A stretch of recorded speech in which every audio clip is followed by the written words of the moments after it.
ever had a presentation at work and it did not go the way that you had planned for it to go? Perhaps you were really nervous, or perhaps it was not well received, or perhaps people just simply ignored you. Well, in this video, I'm going to share with you the top 2 mistakes that people make when they are doing presentations at work. I'm sharing this with you because I want you to avoid these mistakes, because they can actually cost you money, because you may not be able to be promoted for a specific role based on how you presented. They will cost you the ability to develop your executive presence, which is something that I'm very, very, very passionate about in terms of helping you accelerate this area of your career.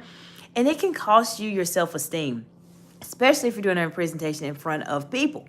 So you want to make sure that you avoid these 2 mistakes. And these are 2 very common mistakes that I see happen all of the time when people are doing presentations at work. And you need to avoid them. They're going to cost you for sure. Now, what I'd like to start off with by letting you know that when you have the opportunity to speak at your job, when you're doing a presentation, it is something that I would encourage you to take very seriously. Because if you have been selected by, let's say, your manager, or perhaps some other leader within your organization, or your board perhaps, they are wanting to hear from you. That means that there's some level of expertise that you have that they would like to learn more information about. So take this part very, very seriously and do the best that you can to make sure your presentation has a lasting impression on other people. One of the reasons why I say this is because over the past 20 years, as a C-suite executive, as a manager, as a director, I have seen people who have given presentations at work be able to become promoted or be promoted to different roles. I have seen people that have given presentations at work be able to be more visible in an organization, or be at a place where they can actually lead projects because they presented some information at work. When you are presenting, it puts a level of authority on you that other people may not have. So the mistakes that you want to avoid when you are presenting are as follows. And before I go into those, I want to say hello to everyone that joined. I appreciate you so much for spending a few moments out of your time with me today. I'm sharing with you the top 2 presentation mistakes that people make at work that can cost you your career, that can cost you money, it can cost you the ability to be promoted in your role. So if you have any questions about this specifically on how to make your presentation a presentation that everybody will remember, then leave it in the comments below. Let me know your thoughts. I'm here to support you on your journey. If you have any questions specifically as it relates to how you present as a leader, as a woman in leadership at your job, then feel free to let me know. So there was a question, and I'm going to go back into my 2 mistakes that people make. The question was from Efren, what is this channel about? This channel is about helping you to become confident, develop your executive presence, and to master executive communication skills. So if you are an individual who is ambitious, that wants to communicate at a higher level than your peers, then you're at the right place. I have a focus on women in leadership. That's my main focus. I do help other individuals just by the nature of the content is more leadership focused, really putting you at that higher level than your peers. That's my role. That's what I'm passionate about. There's not a book out there that tells us how to communicate as professionals. I want you to be able to accelerate your career and transition into those senior leadership roles, your C-suite, your VP, your director roles. That's what higher level communication and executive communication will do for you. So that is the reason, that's what this channel is about. So I appreciate you asking that question. It's a great question. So I want to say hello to Lori and hello to Free Fire. Hello. Okay, great. So So, okay, Ephraim, so we're fantastic. So you're becoming a doctor. So yes, it will help you. I am a doctor as well. And absolutely, these are things that you don't learn in school. And so feel free to subscribe to the channel. You're going to learn a lot of valuable information that they don't teach you in school. I'm not sure what type of doctor you're going to be, but nonetheless, you're already establishing yourself at a higher level. So you want to communicate at a higher level because you're naturally a leader. And so having those higher level communication skills will definitely help you. So subscribe, share it with your friends. Find out a couple things on my channel because there's a lot of information here that will help you develop your executive presence as a doctor. So I appreciate that. And let's see, someone asked a question. Big Z, hello, welcome. Says, have you read Miss Jenny book covering business management?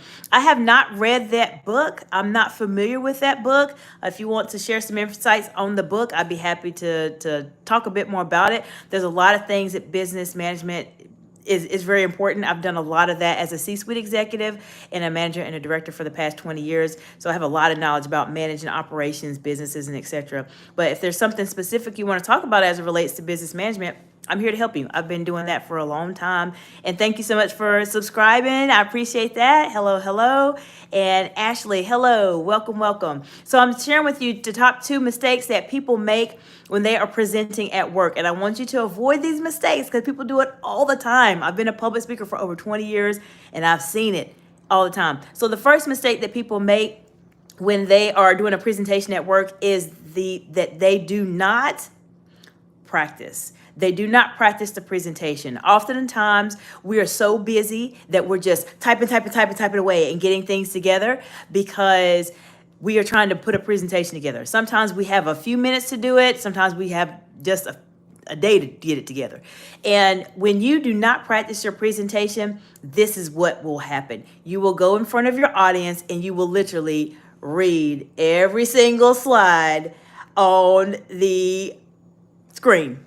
And that is the most boring presentation in the world. Let me know in the comments below if you have ever been to a presentation where somebody has just read the entire presentation on the slides. Let me know in the comments below. I know I've been there and I have been bored trying to keep myself awake in situations like that. So you don't want to put yourself in a situation where you can't practice. So what should you do? You should practice. Get your presentation together. Use it as an outline. There's a video I just did a live on yesterday, or did a short earlier today, that talks about how you should make your presentation like a conversation. That is the reason why speeches are very impactful, because they feel like a conversation, like you're talking to somebody one-on-one. And so when you're doing your presentation, you want to keep that in mind. The more that you practice, the more that you will remember what you are supposed to talk about, and the more it will feel like a conversation because you're not so heavily dependent on reading every single word that's on the slide because you have had the ability to practice. So I want to go back to the chat. Okay, Busy, thank you so much. It talks a lot about training people that are stuck in their old mindsets from their past jobs. That is a really great point, and I really appreciate you so much for bringing that up, because when you've been in previous jobs that have been perhaps not the best for you, or you've been in toxic environments. I know I've been in toxic environments as in different leadership roles. It can impact you, and it's a great book. So that's something I definitely I'm going to take a note of, because it sounds like a really good book to review. So I appreciate you sharing that. Feel free to subscribe to the channel and definitely learn a lot more about changing mindsets too. There's a lot of mindsets that come up oftentimes as it relates to communication, and confidence is a big one on that. And so that's something that I talk about here on this channel as well. So that's great. I appreciate you bringing that up. Let me know, any of you on the actual live today, have you had any situations that were mentioned just a moment ago? Have you had any particular jobs that you've attended or worked at that have caused some old mindsets that you really want to try to change and think differently? Put them in the comments below. I mean, I'd be happy to give you any insights that I can. I understand how it is when you're working at jobs that are frustrating, that maybe don't value you as an employee, or perhaps they do not want you to be promoted.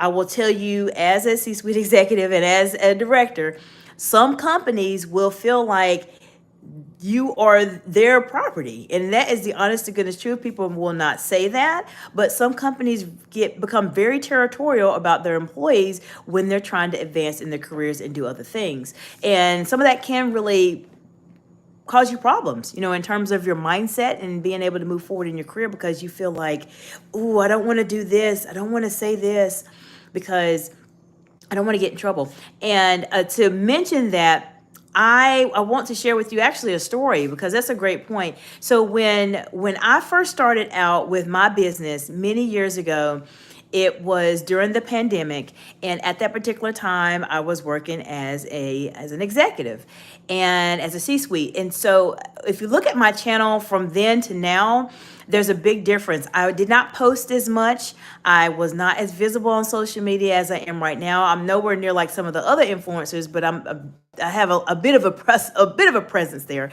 And I didn't do a lot. And one of the reasons why I did not do a lot at that time was because a mindset I had in my mind that, okay, I'm in this higher level role, even though I know my passion is to really help people do better with their communication and really communicate at that higher level.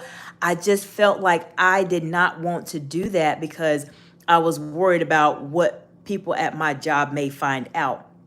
And I say this because that was a mistake that I made. I probably could have done a lot more if I would have not taken that time when I was just starting my business to worry about what other people thought. I should have just went and pushed a foot on the gas, as I would say, and just kept going. And so there are old mindsets that you have when you are worried about something, that how people think or what people say, depending on what you're doing, especially if you're doing something very highly visible like a YouTube channel and you have your own business and etc. So I share that with you because I don't want you all to make that mistake. I know I made a mistake. I'm very candid. I will tell you if I made a mistake, because I don't want you to make the same one. So if you have something, an old mindset at your job or something that's happened, check out the book that Big Z mentioned, and take a look and read it. It sounds like it's a great book. I haven't read it myself, but it sounds like it's obviously very, very helpful. And just do the best that you can and just change those mindsets. Think positively. That's the most important thing. And you have to get to a point where you don't really care about what other people think. You have to keep moving in your career. So I want to go back to the chat, and I'll go into the second mistake that people make in just a moment. I appreciate you all so much for dialoguing with me here on this live. I appreciate it so much. So let's see. We have Cardenas. Hello from Mexico. Saludos. Yes, sir. Okay, great. Well, hello. Welcome. And so Ephraim said, you look less than 25 years old. How can you have 20 years plus years of experience? Oh, I've been doing this a long time, Ephraim. Very, very long time. Very long time. I have been doing this for a long time. So more than 20 years. Yes, that is correct. And so, okay, because I'm being promoted to a supervisor position and stressing how I'm going to manage 14 guys. Okay, well, if you want to, while I'm going into the second mistake people make, if you have something specifically as to what's stressing you as a supervisor and you're going to be managing 14 people, put it in the comments below. I will respond to your question. I have managed well over like 60 people at a time. And so I know how it is when you're managing a lot of people and kind of checking in on things. So take the opportunity now while I'm here to just learn from my over 20 years experience being in these higher level management type of roles that can help you. So I'll be happy to answer any questions that you had. You've shared some really great insights here, especially about the book that you mentioned. And I want to make sure I need to write that one down. Sorry, I'm scrolling back up so I can write it. So I have that, Jenny Towards. Okay, great. So I got the book. So yes, if you have some questions, sorry about that specifically, just let me know. I'll be able to help you, absolutely help you, especially if you're worrying about that. But congratulations on being promoted to a supervisor. That's fantastic. That's fantastic. High five from here. So the second mistake that people make as they are presenting at work. We talked about mistake number one. Mistake number one is they do not practice. They do not take the time to practice their presentation in advance so that they do not look like they are just completely just reading off the screen and boring everybody to death with a bedtime story. We do not want you to do that, which is why you are following my channel and hopefully subscribe to the channel. So the second mistake is to not ask questions.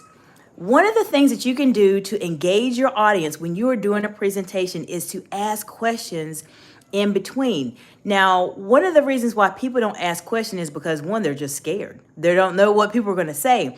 But there's certain type of questions that you can ask that can still get engagement with the audience, that can, one, not scare you, and two, not take up too much of your time. I'll share a few of those with you here. I do have a public speaking presentation masterclass is coming up this upcoming Monday. Follow my channel here and I'll have a link so that you can join that. But some of the questions that you can actually ask that do not take up too much of your time, because typically if you have a presentation, you have a specified amount of time. You can ask yes or no questions, or you can ask by a show of hands. So for instance, for an example, if you're doing a presentation, depending on the industry that you are in right now, you could say, how many of you have ever experienced this particular scenario in our industry? And they're going to raise their hands. So you're still going to get some audience engagement by asking a question. What happens a lot of times is people will just continue just to read their slides, and wait until question and answer session at the end of the presentation. By that time, your audience, they may have been listening, hopefully they were, but they may have just checked out. And that's why a lot of times at the end of presentations, people will ask, do you have any questions? And it's just crickets. Like you don't hear anything. No one has any questions because they weren't really engaged in between. So make sure you ask some questions. Ask questions that you can have a show of hands. They will not take up your time and you can still acknowledge them and just basically repeat what you have seen or say what you observed. Oh, wow, I see over half the room has actually experienced a situation like that. That's good to know. So we're going to talk about this particular topic that's relating to the question. These are ways for you to really engage your audience and make your presentation very, very memorable, because people will remember that and they'll want to listen to you. Now, there's a lot more secrets and mistakes that I can share with you that I want you to avoid, but you definitely want to follow my channel or subscribe to the channel here and participate in the masterclass I have coming up this upcoming Monday. I'm going to go over a lot of secrets and mistakes that people make in presentations there. All right, so going back to the chat. Okay, so I want to make sure my guys feel taken care of, and I want to make sure the clients feel taken care of. Okay, that is that's fantastic. And that is the best thing that you can do as a supervisor since you're being promoted. One of the best ways for you to be able to take care of your team and take care of your clients is to make sure that you are listening to them. Oftentimes what happens, especially if you're being, I don't know if this is your first time being in this type of supervisory role or not, but I can tell you from experience that when you are in those leadership roles, you have things coming at you all day, every day. There's a lot of things you have to deal with, a lot of things you have to manage, and it can be overwhelming. And so this is your first time. Okay, so yes, you definitely want to subscribe to my channel for sure. So a lot of things will come at you all the time, and you'll start to get so busy because you have multiple worlds you're dealing with. So you're going to have your clients that you're dealing with. You're going to have your team of 14 people you're dealing with. Then you're going to have just your role as the leader that you're going to be dealing with. And then you're going to have office politics that you're going to deal with. So you're going to have multiple things just coming at you all of the time. And so the best way to really keep a close eye on your team is to really listen to them and listen to your clients.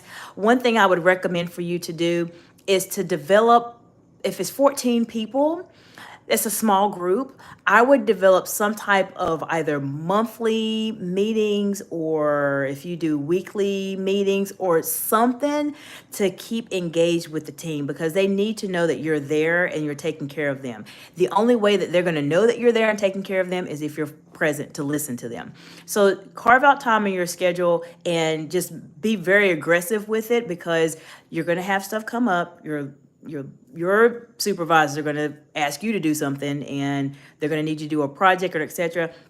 So just figure out what will work best for you and your team. If you have a group of, since you have 14 people, it's a smaller group, so you may want to do something on maybe perhaps a bi-weekly basis, possibly, to just check in with the team. How are things going? It doesn't have to be a long conversation.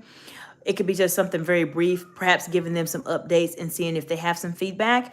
If you want some additional support in terms of how to manage meetings since this is your first time, let me know in the comments. I'll do a video specifically for you on that, because when you're just starting out, especially when you have 14 people is a small group, but it's enough to where the conversation can go for a very, very, very long time and it take up all the day. And you don't want to do that, especially as a supervisor, because you're going to have you're going to have to be really very, very good with your time.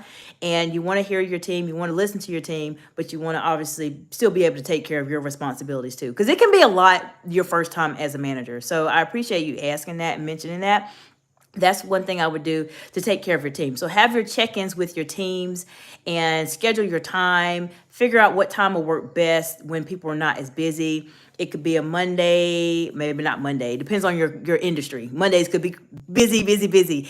It might be something on a Friday you may do. It just depends on your schedule. You'll know your team better than I do in terms of when you can schedule those check-ins. I've done that. I did when I had a larger team of 40 people or so. I did my check-ins on a monthly basis. So we got together monthly, we did lunch, brought lunch in, and we just had an agenda. We talked about things, worked through some scenarios, gave them exercises.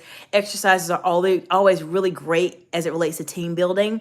Teams like exercises. They like being able to get up and do things and play games and participate in things that engage them. So if you have some scenarios that come up at work that perhaps you want to have as a teaching moment where you want to help them learn maybe not to do something specifically, develop a scenario or exercise about it. And that will help them to remember that, oh no, we're supposed to be doing it this way, not this way, but make it fun and engaging. So that's the way to take care of your team. In terms of your clients, depending on your industry, the best way to take care of your clients is to follow up. And so continue to follow up with your clients. I do this as a business owner all the time. And you want to follow up with your clients and just see how they're doing. So the good thing that I've done in the past is that I have a list of, let's say, my clients I've worked with. And even when I worked as a C-suite executive, I had different partners that I worked with, different organizations I partnered with or had agreements with. And I would just put on my calendar. The calendar will be your friend because this is your first time being promoted. The calendar is your friend. This is your new friend at work is your calendar, because that will keep you organized and keep you on task. You just have to make sure you put things in the calendar. If not, your schedule will start to get a bit crazy. So that will be something I would do. So I would maybe put invitations on your calendar to check in with a client. I found that if I put the invitation for one single day, that the day would get busy and I would just completely miss the invitation to myself and I would completely forget to check in on the people.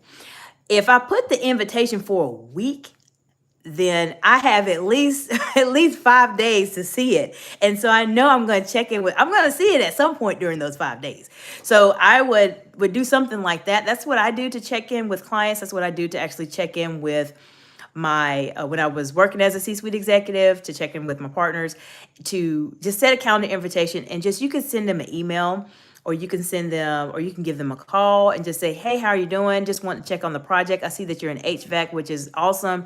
HVAC is very, very, very, very busy. So you just want to check in and follow up with your customers. If you have the ability to do text messages. I know my husband and I, we used to get text messages all the time from people from HVAC to come service our units and etc. So if you have that ability to do text messages or some type of automated outreach is good. But then if you have some of those very, very large clients, then you may want to give that extra customer service and go that kind of luxury service, go above and beyond and call them and say, oh, how are things going with your HVAC unit? I know we did a really big project with you. Just want to check and see how things are going. And customers really appreciate that. And especially with you being in Texas, Texas is hot. Texas is very hot. My husband and I used to live in Texas multiple times. So Texas is hot. And HVAC is very important regardless of where you are, but especially in Texas. So you may want to just check in on them and see how they're doing. That's a great way to grow your business. And it's a great way for you to introduce yourself as manager also. So if you have some previous contracts that perhaps, I don't know if there was somebody else in your role before, or if it's a new position that they just developed and you're stepping into it. But if they have previous contracts, then it's a great opportunity for you to introduce and say, hello, my name is Big Z, and I wanted to say hello. and I wanted to introduce myself. I am the supervisor of this particular department. I know we did a large installment for you in 2023 or whatever the year is. Just want to check and see how things are going for you. And people will say, oh, things are going great, it's fantastic, or we've been having some issues here and there. And then that's an opportunity for you to really deliver that exceptional customer service to say, okay, well, these are some things we can do. We have check-in, there's maintenance, there's always maintenance with HVAC. So there's some maintenance that you could potentially offer, or maybe service plans. Like, you know that part better than I do. I'm only speaking from just my own personal experience on that and dealing with having buildings built as a C-suite executive. So I'm a bit more familiar with HVAC maybe than the average person would be. So there's just always opportunities for you to be able to deliver that exceptional customer service. And that is a great way to be able to take care of your clients, make sure they feel like they're being taken care of, and then take care of your team as well. Now, as you're building your client base, you're going to get really busy. So there has to be some kind of way for you to automate this process too, so that your clients are still feeling like they're being taken care of as you're starting to grow and develop. But as I mentioned, if you have those really big projects and you know what that dollar amount will be for you, I don't know what it will be if you're doing residential, if you're doing commercial in terms of HVAC, but the bigger clients, you definitely want to be able to spend some time with and say hello.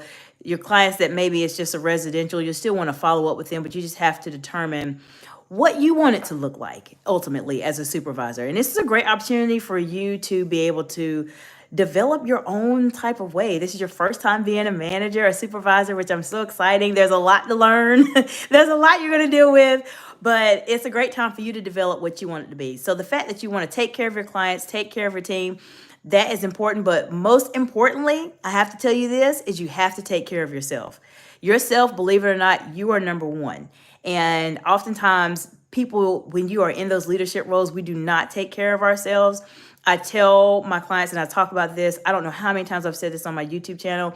If you've ever fallen on a plane, the pilot tells you if this plane is going to go down, you have to put the oxygen mask on yourself first before you can put it on anybody else to try to help them. And so keep this in mind when you are transitioning into that new role, because you're going to need that, especially being a supervisor, being promoted. There's a lot of things you're going to deal with. There's some really great things you're going to deal with, and there's some things that are maybe not as great as you like for them to be, that you're going to deal with. You'll have people that are happy for you to be in the role, and you're going to have people that may not be as happy as you would like for them to be. This is the welcome to the wonderful world of management. That's why I used to tell my coworkers that I promoted to roles. There's just a lot that goes into it, and if you have questions, you're always welcome to just leave comments or reach out to me at info@exciteexcellence.org. I understand how it is being new, and a lot of things you may just not know what to do. Be happy to help you on your journey. So yes, Texas is very busy, and yes, Dallas. Yes, absolutely. Yeah, my husband and I, we used to live in Houston previously. So Houston is hot too. I've traveled to Dallas. I've seen Dallas. So I understand about the layout there, and it's just hot. So if you have any other questions as it relates to this management or communication or etc., this is definitely the best place to be. And if you have anything specifically or topics, I'd be happy to record videos on it for you, just to help you on your journey, because I know how it is when you're just starting out. And great. Oh, sure, of course. And thank you for the advice. I've never had help like this. Yes, and with you starting out as a new manager, it's hard. You have people that have promoted you to the role. I'm sure you're going to have some people that are there to support you and to guide you and to kind of give you mentorship. But then there's just aspects of it that people just don't talk about, and you just don't know. A lot of it they don't talk about on YouTube. One of the things I'm very big on is executive presence. You have to have that balance of being very cordial to everyone, but you still have to be the leader. And so the way that you acted as maybe as a coworker is different than how you're going to act as a leader. And since you're being promoted, there's probably peer-to-peer conversations that have been had.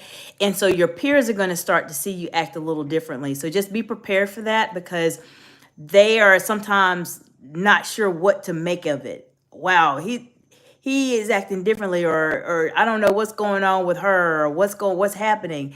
They will pick up on you acting differently, and it's not in a odd way. You have to elevate yourself up. And so this, they're already acting different. Yes, absolutely. You'll see it. You already see it. It happens all the time. This is welcome to the wonderful world of management. This happens often. And so the best way to continue to engage with them is to still be polite, still be cordial, still be very friendly to them, and still listen. And listen, that's the most important thing, is to listen. And they have to understand, well, they will understand that you are just in a different level now. But the whole purpose of you being at a different level is not to necessarily for them to think that you're better than them, because sometimes people think just odd things. Sometimes when you get promoted, they just do. But you work together collectively as a team. And so really emphasizing the team, how can we continue to work together? Show them that you are still that same person, but you are in a leadership role. And oftentimes people don't understand how important it is to be a leader because they haven't really seen one. So you can be that example to them by being friendly, being yourself. You want to take care of your team. So that says a lot about you as a manager already. You're going to do fantastic. You're going to do great because at least you care about your team. Some people go into management roles and all they want to do is just put something on their resume and get the title, and they could care less about their team. I wasn't like that. I definitely was not like that. I can tell that you're not like that either, because you care. You're asking about how can you take care of your clients, how can you take care of your team. So you're going to do great. So it's just a matter of transitioning them to thinking more in terms of you being a manager and being the leader. And so there's certain conversations that you need to have at work. There's certain conversations that you do not need to have at work. And so there's a lot of videos on my channel that will help you with that. Even though my target audience is probably a bit different, but the concepts and the fundamentals I'm sharing with you are the same. There's one series on YouTube here I have. It's about developing your boundaries. That is one I would highly recommend for you to watch sooner rather than later, because oftentimes managers do struggle with boundaries, meaning that there may be conversations that you're having with your employees that you don't really need to have with them, specifically as it relates to things going on with you personally, or it may be something with a specific job or role that you are not at liberty to discuss just yet because everything's not finalized. And so I would check out that video series on boundaries. It's a pretty good one. I did that. It's been a while, but that will help you on your journey, because boundaries is the things I see that new managers struggle with are boundaries at work. They really struggle with that. They struggle with their executive presence because no one's really taught them how to develop it. They struggle with communication because they're not sure what they should say, how they should say it. They don't want to offend, and with their confidence, because even though you've made that transition, you're confident, you've got the promotion, but there's always these little things that will start to happen that will make you start to question, like, do I really need to do this? Or am I really ready for this? You're ready for it. It's just you have to just step into it. So there's a lot of videos on my channel that can help you with that. And absolutely, I would definitely watch Boundaries. I have a confidence mini series that will be helpful to you. Also, it talks about the foundations of confidence, not necessarily just with yourself, but with your team too. And so your team has to build confidence with you also, and there's certain ways for them to do that. So continue to be who you are, take care of your team, have them at the forefront of your mind, because your team is what really makes things work. You can't take care of your clients if you don't take care of your team, because if you don't take care of your team, your clients will end up suffering because your team is not going to be engaged and want to take care of them. So definitely want to take care of your team. I commend you so much for being able to want to do that, because that's very important as it relates to being a manager. So let's see, I think they heard, yes, exactly. They probably, if they don't know about it yet, then they may have heard something. And so another thing that comes up as a new manager, and I could talk about management all hours. I've been doing this for so many years, so I know what comes up. I can usually pick up on things real quick. If you tell me, I'm like, okay, it's this, it's this, it's this. But another thing that new managers sometimes struggle with is what information they share. So you have to be at a place where you can have those confidential conversations and and not repeat them and not say anything about them. That is a big part of being a leader. I have seen so many leaders really fail with this, and they lose the confidence of their team. They lose the confidence with other people because they are not able to just keep things confidential. Even with colleagues, it is critically important when someone comes to you as a leader and they are sharing some information to you that is very, very sensitive. You have to be that person that they can trust and that they feel like they can share this with, and you're not going to go tell somebody else the information. That is a part of building that trust, and that will actually help you as well to take care of your team, because they know they can come and talk to you about confidential situations that may come up. Many managers fail at that. They really struggle with keeping things to themselves if they're newer managers. So I share this with you from my over 20 years of experience, mistakes that people make. And I know this is different than what we're talking about for the title of the video, but these are really great insights to keep in mind, especially for new managers, because these are things that new managers really struggle with. So now that we're talking about it, I'm probably going to end up doing a video on for new managers, because this is something that comes up. Communication skills is a big issue sometimes, and just your confidence and executive presence are sometimes challenges when you're starting off as a new manager. So if you have any other questions, let me know. For those of you who are just joining, hello, welcome, welcome. Glad you are here today.